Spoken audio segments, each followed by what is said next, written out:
Hello, everybody, and welcome again to our work on the rays and the initiations. This is webinar commentary number 54, and we're beginning here on January the 31st, 2017. I don't know that it's so important to put down what the date of the presentation is, but I'm doing it anyway. Well, anyway, we were talking about Masonry and in this case, how Masonic work reflects the three stages of initiation and the symbolization of initiation, or the non-symbolization of initiation that we've been talking about. Let's see, maybe a little here. The three grades of appreciation or of comprehension of the initiatory process are hinted at least hinted at in the Masonic work. The ceremonial aspect can be related to the degrees of the entered apprentice and the fellow craft, and a little bit about the marked mason. And there we have the work of the first, second, and third degree. There are also initiations covered by the term symbolic representation, as we learned, not so strictly ceremonial. And the first hint is in the third degree, which includes elements of the fourth and fifth degree. And as we were told, third, fourth, and fifth degree are presented largely in terms of symbolic representation rather than so much in terms of ceremonial. And then finally, the Holy Royal Arch, and in some succeeding degrees, here it is. The higher degrees of the Scottish Rite constitute a vague and nebulous attempt to hold before the Masons of the world those expansions of consciousness and of growth into light which are experienced in the remaining higher initiations, those subject to the third process, called illumination through revelation. So the second process is called symbolic representation. I'll make that quite big, I think, just so we really get that.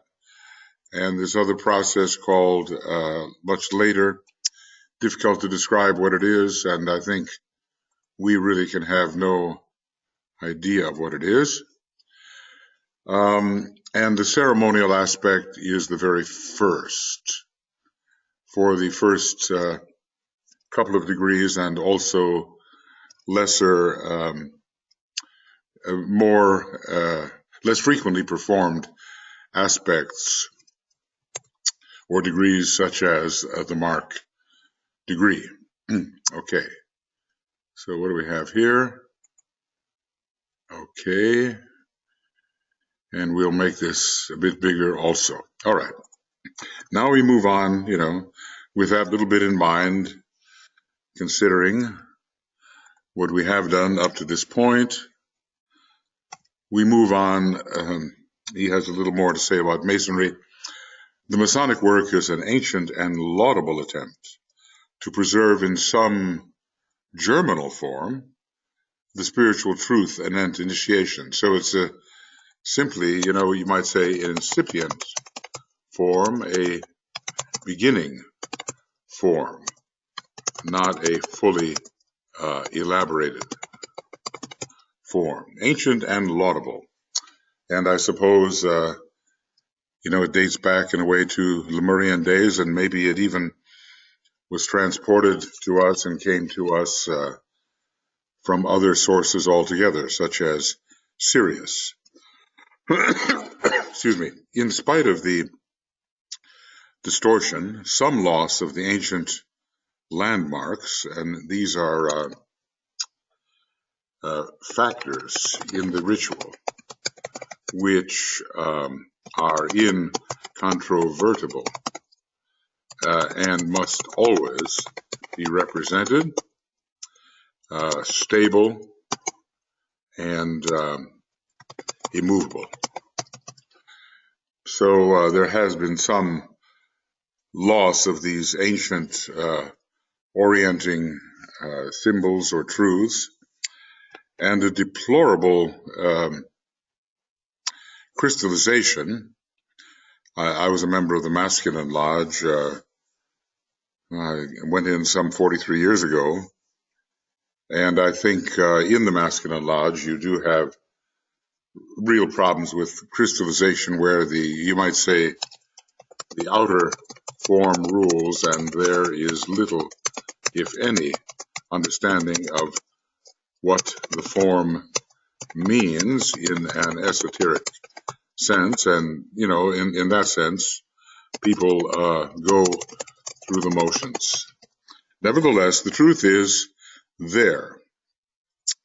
And at a later date, in the early part of the next century, a group of enlightened Masons will rearrange the rituals and adapt the present form and formulas in such a manner that the spiritual possibilities symbolically indicated will emerge with greater clarity and a deepened spiritual potency. And we might say that efforts along these lines are really progressing. The work of AUM, Ancient Universal Mysteries, I think is definitely quite a successful attempt in this direction. Of course, we want to know how far DK really indicates the rearrangement, and whether all the degrees will be rearranged or whether just a few of the more important degrees. There's more to be understood in this context. But anyway, let's just say that the AUM work is a modern and laudable attempt to bring the understanding and practice of Masonry into greater significance and greater applicability to our modern civilization.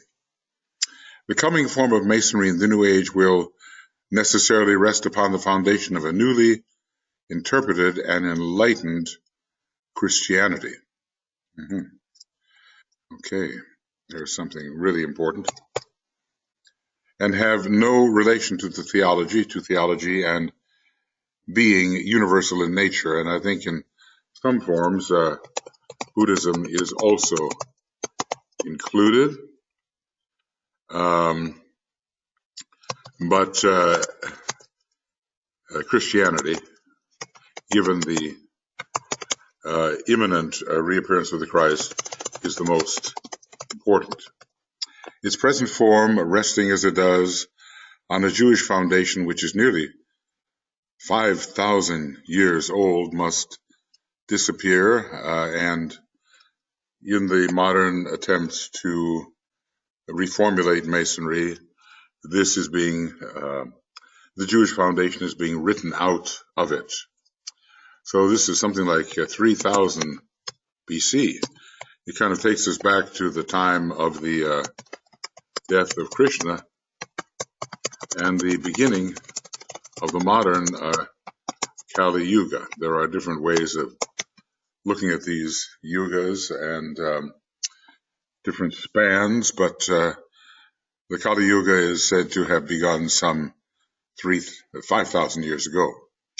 This must take place not because it is Jewish, but because it is old and reactionary and has not followed, this is the most important, I think, the evolutionary passage of the sun through the zodiac. Now, does this mean that that Masonry must be reformed every time, according to the precession of the equinoxes, the sun moves, retrogresses into a new sign? Does this mean that with every regression of the sun into a new sign of the zodiac, that SOZS, okay, I'll do it this way, SZ, sign of the zodiac, and the other one will be the plural. Does this mean that with every passage of the sun, such as is happening now, with the sun moving into Aquarius by the year 2117, that that Masonry must be reformed accordingly? But maybe we're speaking of, maybe now we are speaking of the greater age of Aquarius. And that will last some 25,000 years, in which event the Reformation of Masonry presently being attempted will have some real durability. Well, either type of passage, whether the short-term passage of 2,500 years or the longer-term passage with the great age of 25,000 years, each of them will symbolize human evolution. So we're told here that that passage should and does symbolize human evolution, and just as the sin of the children of Israel in the wilderness was their reverting to a dispensation and religious ritual which had passed and gone, the religion of the people in the time of Taurus, the bull, symbolized by their falling down and worshiping of the golden calf. We have to be careful of that today as well, as gold can easily be worshipped, and the children of Israel had passed into the age of Aries, because for the shorter term precession of the equinoxes of 2,500 years, that's sometimes given as a figure, but 2,160 is perhaps more accurate. According to that smaller term, smaller duration, precession of the equinoxes, the age of Aries had come. So today, modern Masonry is in line to do the same. The ancient usages and forms, consistent and right in the Jewish dispensation, and I suppose under the age of Aries, are now obsolete and should be abrogated, should be done away with. It is equally true of the Jewish race that in the rejection of the Christ as the Messiah, they have remained metaphorically and practically in the sign of Aries the ram, or of the scapegoat, and they have often played the part of the scapegoat. It's important to keep the progressive rhythm going. Otherwise, we fall out of alignment with the available energies, and we simply do not evolve as the divine plan would have us evolve. They have yet to pass into the sign, again speaking symbolically, of Pisces, the fishes. I mean, in other words, to use recognize the Piscean energies and to use them, though some have, and there are movements in this direction. The recognition of Jesus as the Messiah, or a great teacher among some Jews. Anyway, they have yet to pass into the sign of Pisces, the fishes, and recognize the Messiah when he comes again in the sign Aquarius. Otherwise, they are repeating their ancient sin of non-response to the evolutionary process. Well, when you think about it too, in a larger sense, the lords of form, see, in a larger sense, now I think I'll use that one, in a larger sense, and in a larger sense, the lords of form, or the counterforce, do this repeatedly. and in general have refused to move into the theme of the present second ray solar system. And, of course, that's a very long time, because this solar system is of duration 311 trillion years, approximately 40 billion. Okay, haste makes waste. So there we go, second ray solar system. Anyway, and may we not remain fixated in our own little ways in the previous incarnations we have experienced, maybe some of them successful, and not move on to the greater challenges presented by the present incarnational cycle. Looking backwards, it's hard to move forwards. That's just a general principle, and we have to be careful about it. Every time a group looks backwards, they fail. France looked back to a former glory. Italy, in the recent World War, looked back to the glory that was Rome.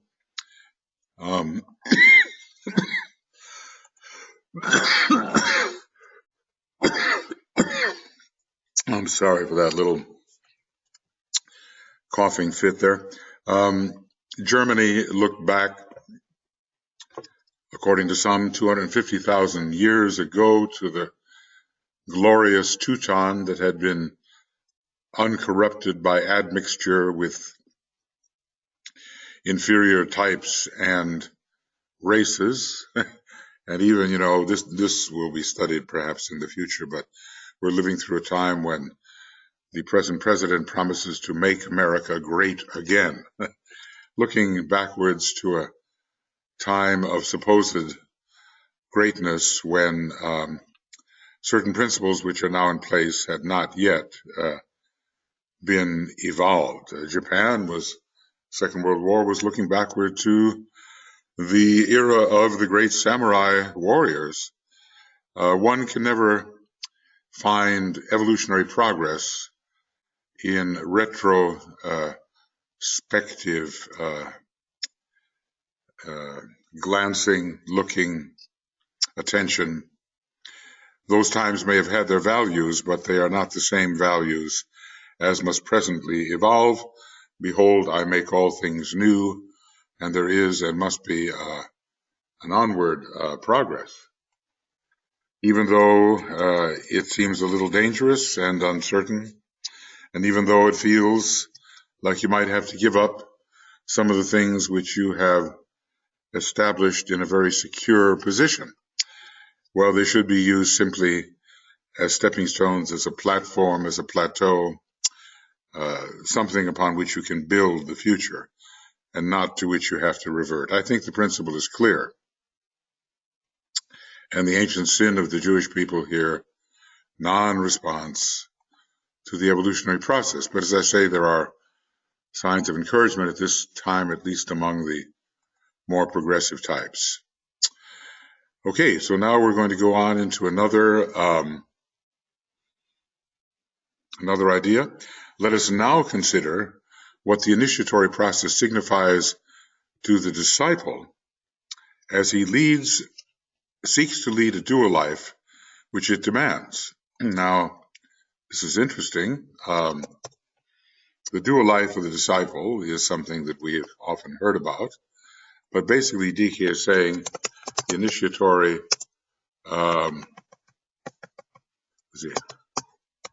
initiatory process demands the dual life. So let's see why he says that this is so.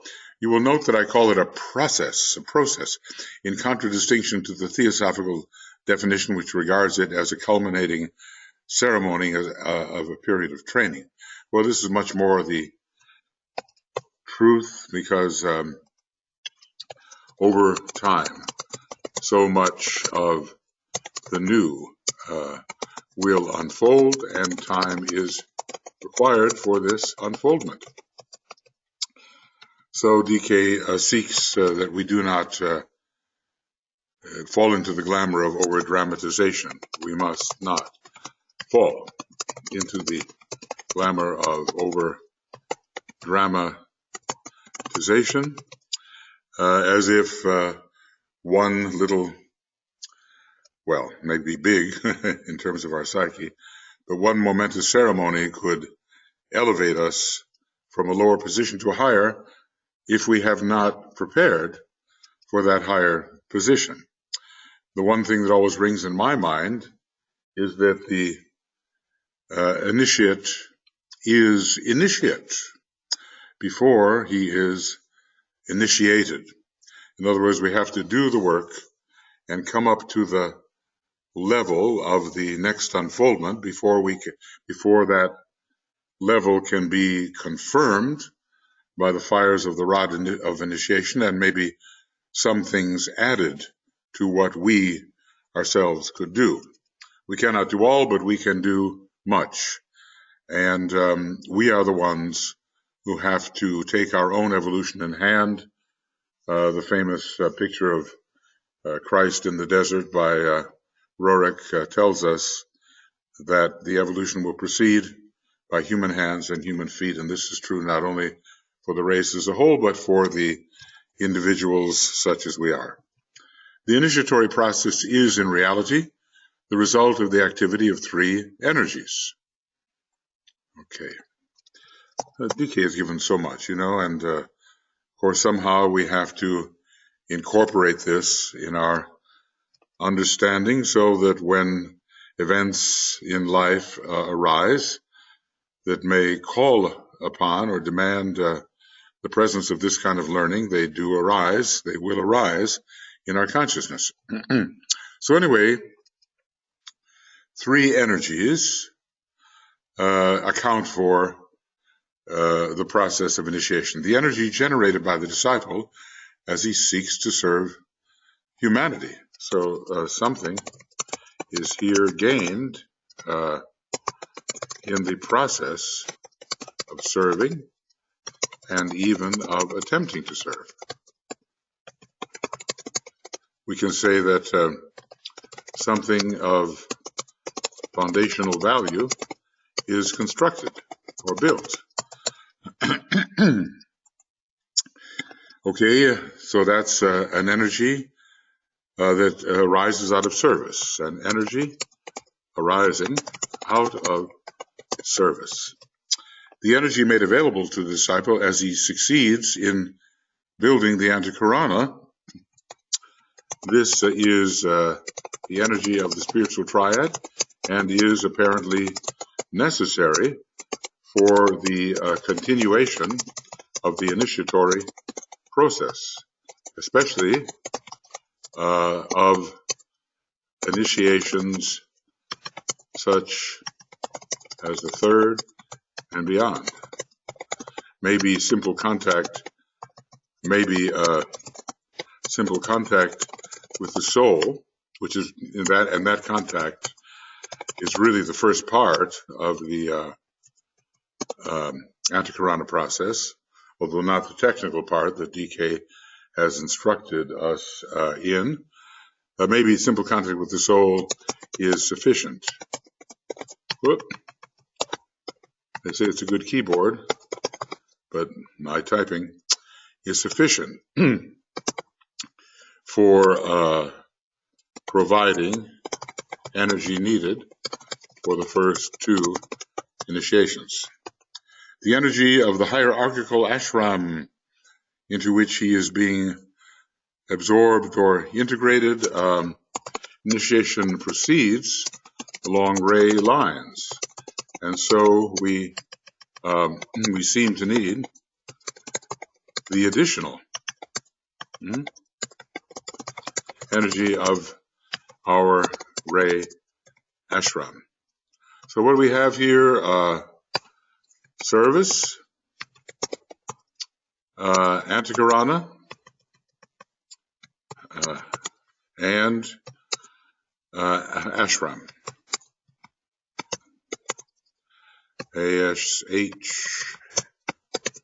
Oh, well, I should have that. ASHRAMIC ENERGY. Probably I just provided the plural. So I'll do that here and make that available. I appreciate your patience as I do this. ASHC. Don't want that.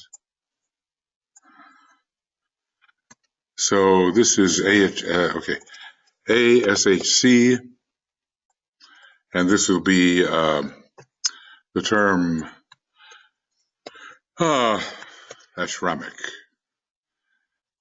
ASHC, and we'll see if I can get that there without the capital. Looks like it.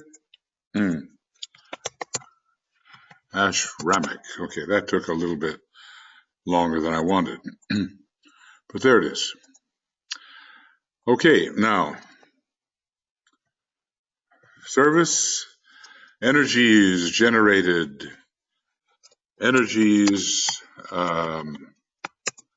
generated in and by the following: service, the ANTAKARANA, and the ashram. In these three energies, each with its own mode of expression, let's think about that for a minute. We serve, the heart opens, we develop facilities of sensitivity. Through the ANTAKARANA, we begin to touch the abstract mind, and we touch also possibly buddhi and the spiritual will. It strengthens our sacrifice petals, which are petals of will and which have to open for initiation to occur. And the ashram supports us because they have already achieved what we are trying to achieve. So members of the ashram have achieved and make available, achieved what we seek to achieve, and make available what we have not yet gathered for ourselves. At least they support the gathering of those energies. All right. So, it is these three energies, each with its own mode of expression and each producing its own specific results, which implement or engineer the initiatory process. So if we don't serve, if we don't build the ANTAKARANA, at least, the first stages to the soul and the later stages to the spiritual triad, and if we don't contact the ashram, we will not be able to take initiation. These energies are evoked by the disciple himself, and notice here, notice here the self-reliance required, and their increasing strength and revelatory capacity depend largely on the disciple's determination, purpose, and will, his persistence and spiritual integrity. Let's just say about that these are will words, and they represent qualities which become stronger as we proceed with our development.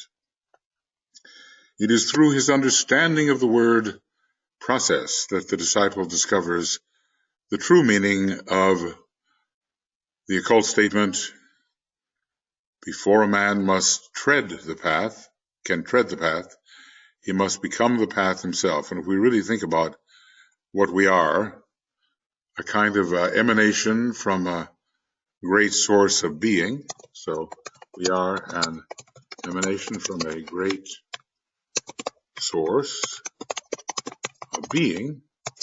we are indeed a path. The path of emanation, the path of descent. We are a path of energy descending into ever greater objectivity and into ever denser immersion in matter, or prakritic immersion, as I oftentimes call it. So, when we think about what we are, let's remember our extension as an emanation from a source, which we also are. Increasingly, the disciple finds what it is to become a creative agent. That's that third capacity used in building the ANTAKARANA. Let's just say, using the creative thread, we build the ANTAKARANA, consulting with the soul on its own plane, we become more creative. Soul on its own plane. I think, why not? And what plane is that? Soul on its own plane. It all depends whether we mean by the soul our own egoic lotus and the consciousness thereof, or whether we mean the solar angel whose own plane may be considerably higher than the higher mental plane, because its presence on the higher mental plane as a kind of a angel of the presence has involved a second fall into the dense physical body of the solar logos. Okay, using the creative faculties of mind and conforming increasingly as he creates to the plan of the Creator, the Lord of the world, and let's just say the building of the ANTAKARANA helps us know what that plan really is. And then we can arrange and rearrange, manipulating the energy threads as they must be manipulated in order to conform to the world of being while we work in the world of becoming. The archetypal purpose of the Creator is in the world of being, and the plan begins to descend into the higher strata of the world of becoming, but it's really quite stable up there compared to the work in the world of becoming that is also in the three lower worlds, the lower 18 subplanes. There we work extensively, and there is a reflex that occurs according to our work. Certain qualities are built into the higher mental plane, the egoic lotus on the second and third subplanes of the higher mental plane.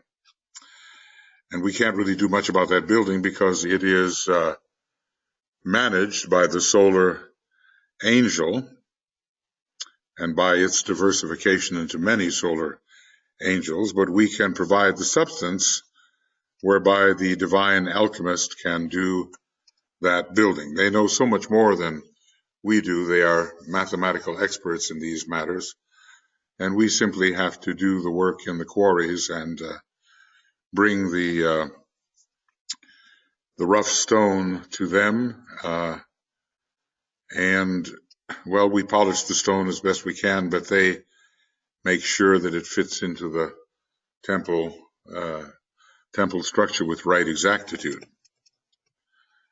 So we have a lot of help from our superiors who once were human beings the way we are now. The first three initiations are definitely, and in a most mysterious way, concerned with the creative work. You might say 3 is the number of creativity and of action, arranging and rearranging.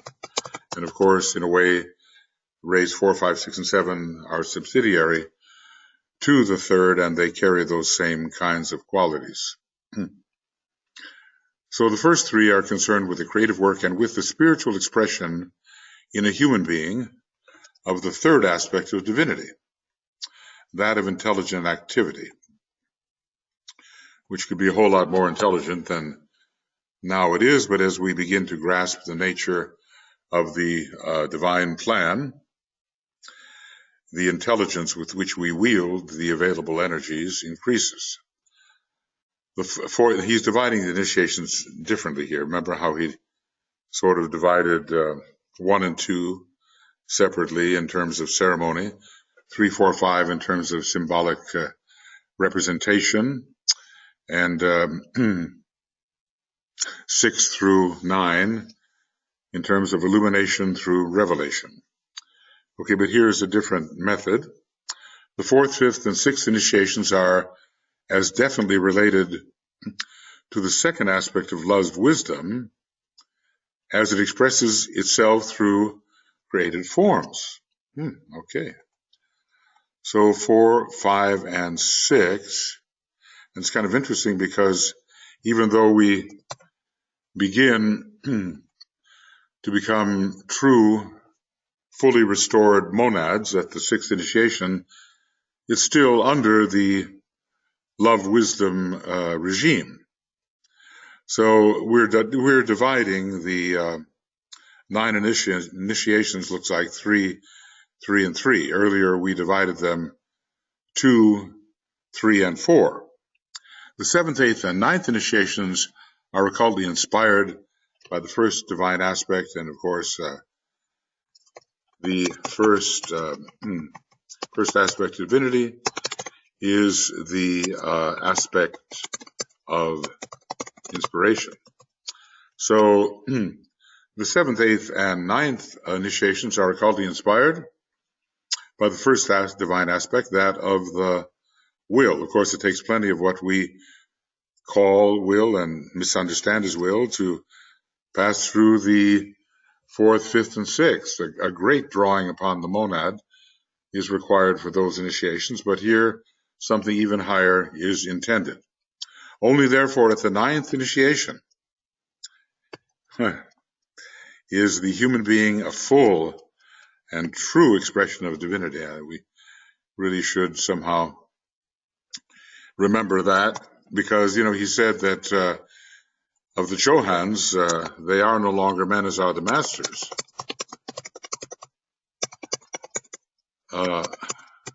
So are they human beings?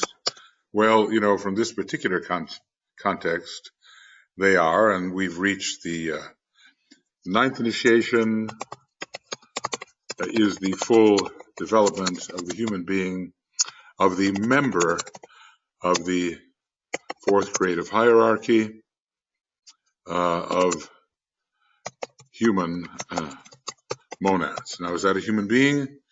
It's not a human being in the normal lower sense.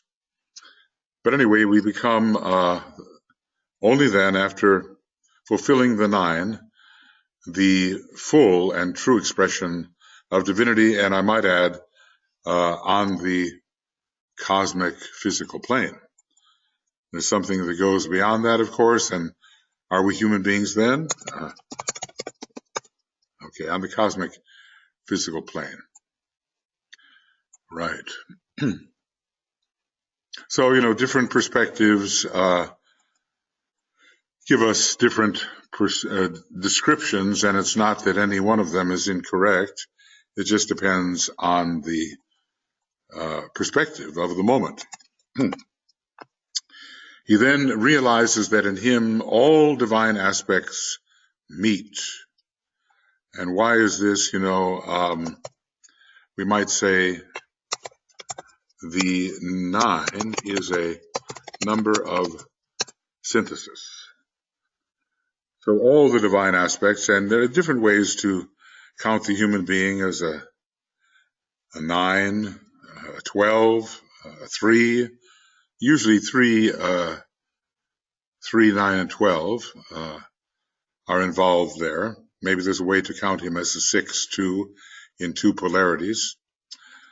So through them, the divine aspects, he is consciously, creatively, and constructively en rapport with the consciousness of the one in whom we live and have our being. I guess we could ask, is this the planetary logos, or is this a being even greater, such as the solar logos?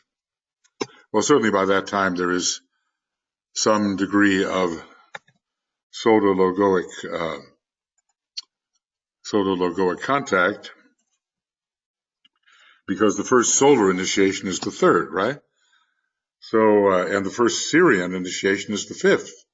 We're talking already about the ninth. We may even be coming in touch with our local cosmic logos at that point.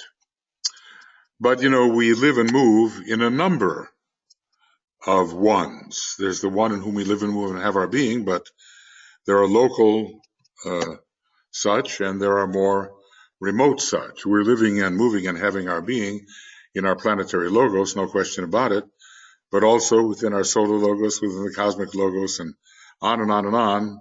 Only we become more and more minuscule and inconsequential, but still there are these greater beings in whom we live and move and have our being. All this is the result of a process, nothing occurring suddenly, overnight. All developments in nature are relatively slow and sure and gradual. All this is the result of a process and the effect of the inherent livingness. Now, we might say that is the core of pure being found within any life, no matter how relatively unconscious that life may be.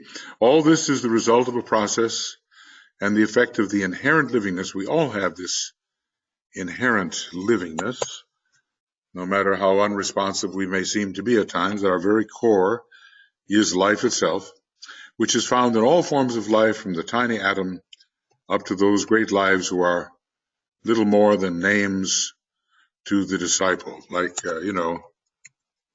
let's say galactic logos. Yes. I mean, apparently the masters have these amazing logoi numbered and classified. At least that's what I gathered when I read in Cosmic Fire around page 1084 or 1085, somewhere there, that these super lives were known to the masters somewhat, but even for them the distance is remote and great. The initiation process, he keeps mentioning that. He's not saying, notice, he is not saying the initiation ceremony. Okay, he's not doing that. He's saying the ceremony is, either a symbolic or ceremonial representation, or is some kind of influx of energy bringing light and revelation. But anyway, it's a process, and it requires time. Let's just say no. Okay, let's get back there to where we were. A process requires time. Okay, the initiation process governs the dual life of the disciple in three ways. With regard to the dual life, we have to, through initiation, bring the powers and capacities and consciousness of the higher of a duality, the higher one of a duality, into the lower. It's a fusion and expression process. It's not enough to know that on the higher levels we have all these capacities. We have to bring heaven to earth using the seventh ray. We have to bring these higher potencies into expression through lesser contexts.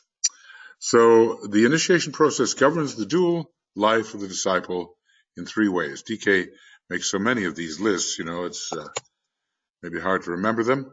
It is expressed in the results effected in the 3 worlds and in the tangible and growing proof he gives of definitely defined areas of attainment. So that's what I was just talking about. The disciple, initiate, brings down the higher into the lower, and thus proves he is in contact with the higher, and even that he is the higher.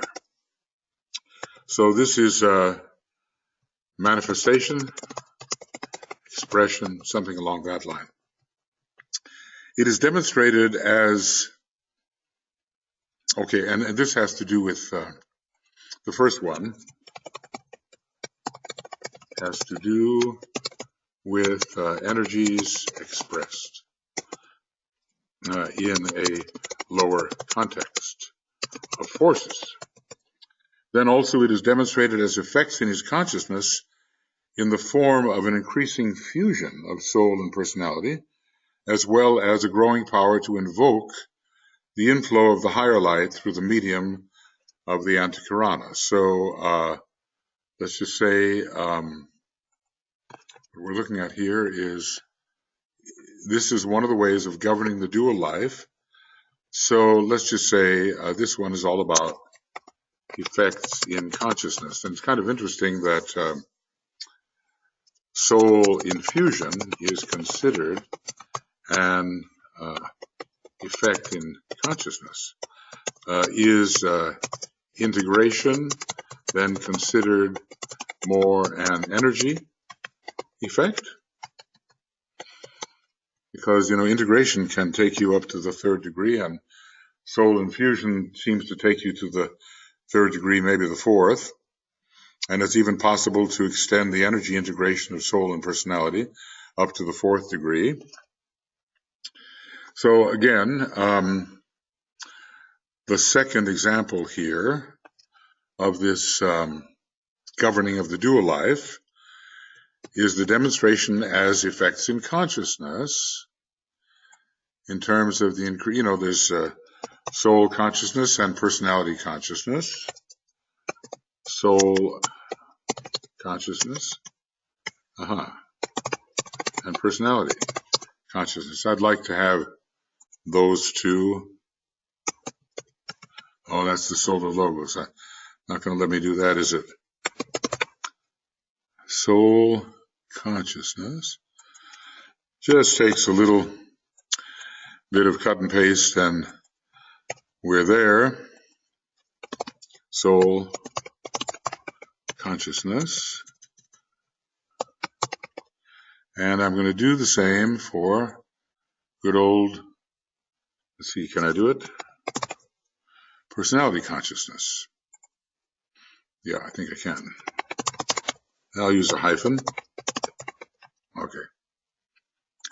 So it's the same for soul consciousness and personality consciousness. They are relating to the second divine aspect, and not so much to energies and forces per se, though they will have their energy and force effects. So we'll be knowing more, seeing more as we invoke the higher light. And what else then about this governance of the dual life of the disciple? As the initiation process proceeds, it is revealed both through the spiritual triad and the soul-infused personality as they unitedly prove the livingness of the divine love nature. So this is quite an interior process. Let's just say, yeah. Excuse me for just a second here.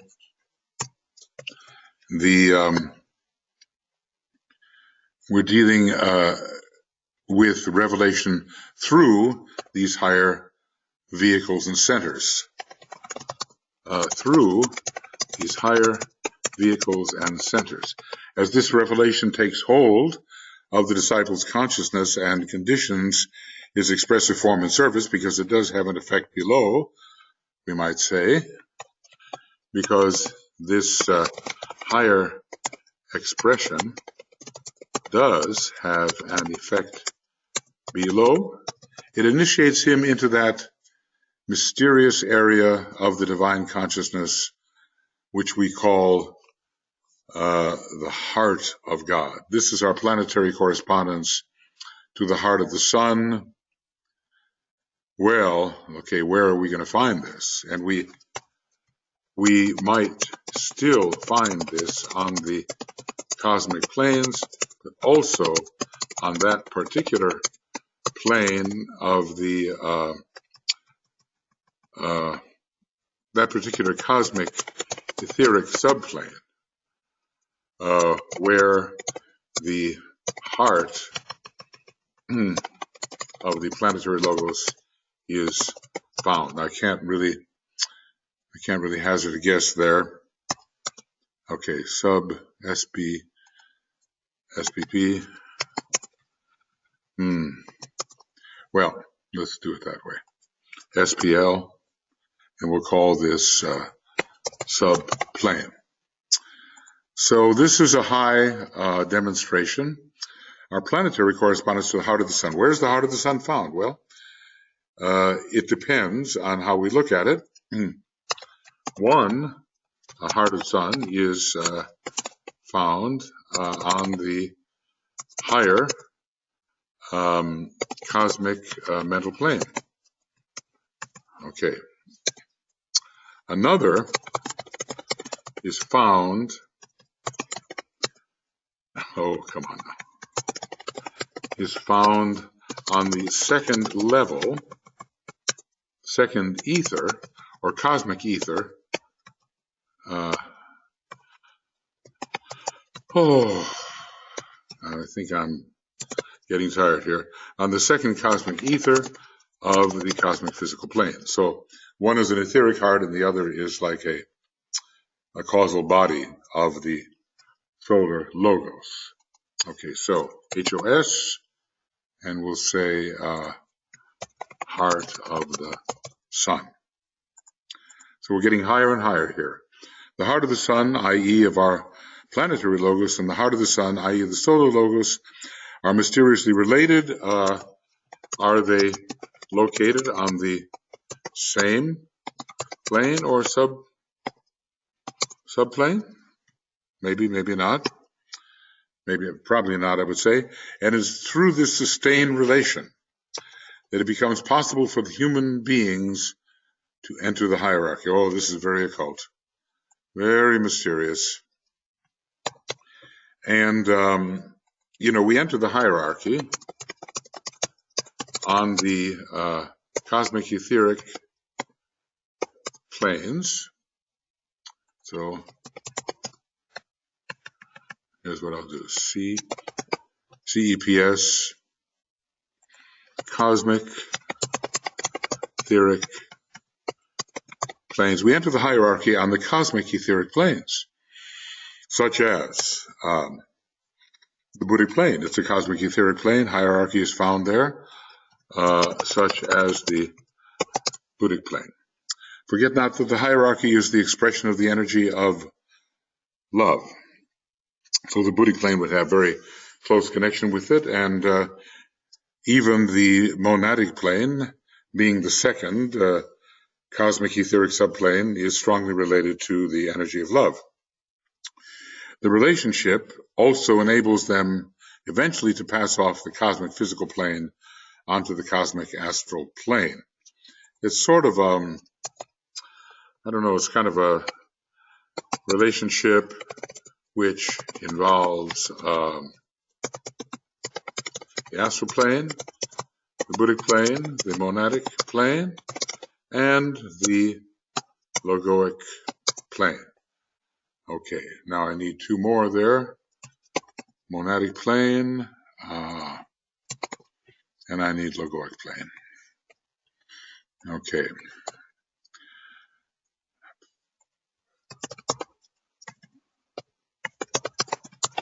Monadic plane and the LGP, Lagoric plane.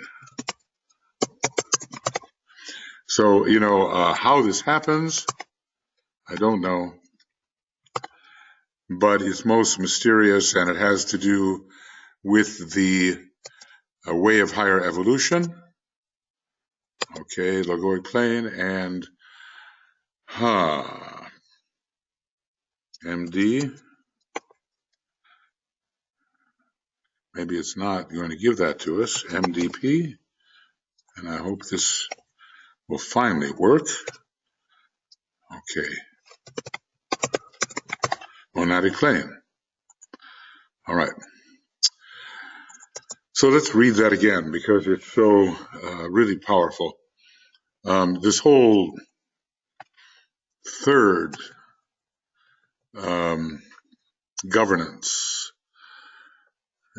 of the dual life of the disciple, expression through the lower personality or through the personality as a lower vehicle, an effect in consciousness, and then finally through our higher vehicles, the spiritual triad, and thus through the soul-infused personality. We have to remember this. No.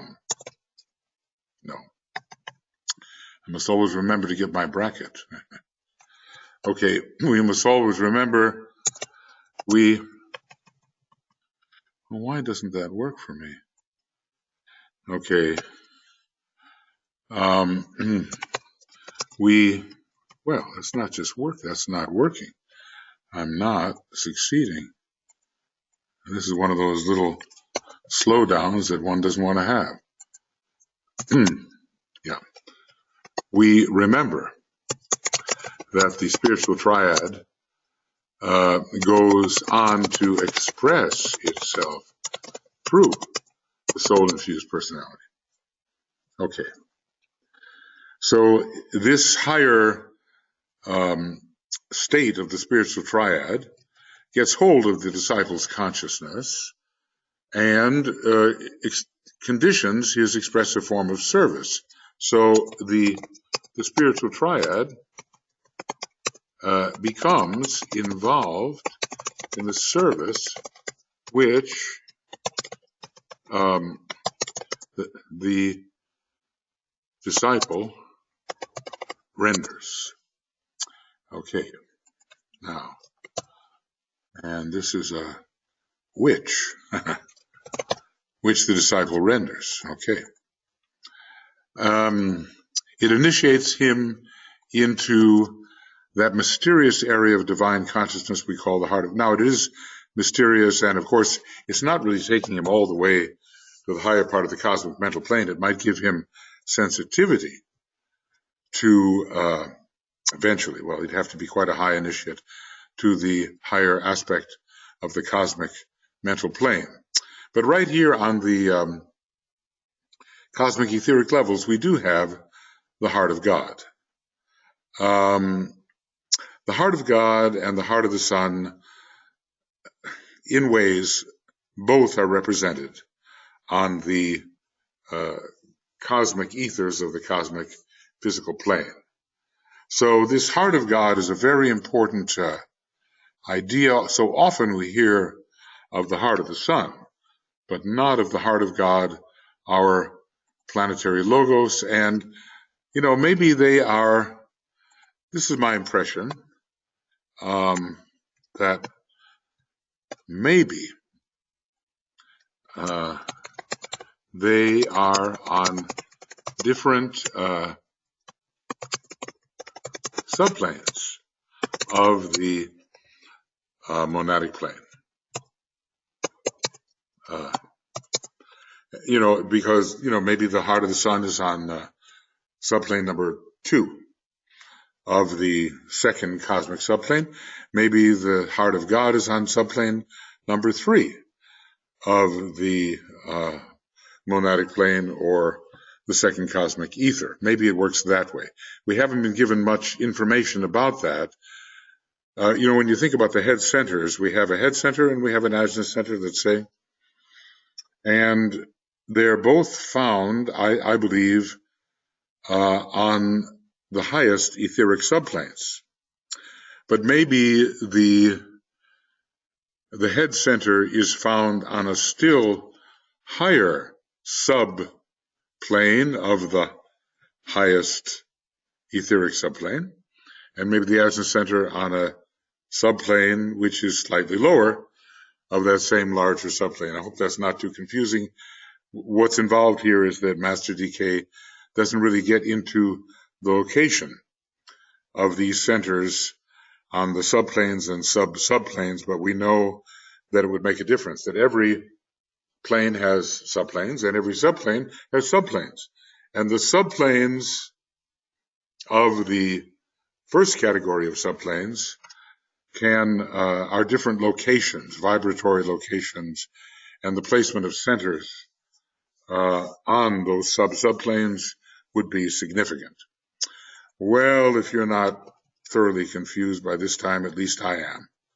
Okay, so what I'm going to do now is call this an end of Rays and Initiations webinar commentary number 54, and this is on the 31st of January 16, and we are, let's see how far we've gone. We're on page 536. Does that look right to you? 536, and we began.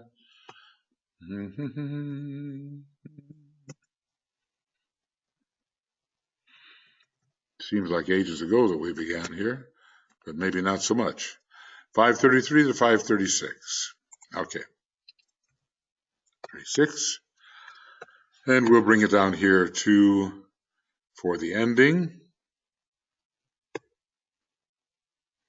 That's something that has to be reviewed, these triple modes of governance. Pages 533 to 536.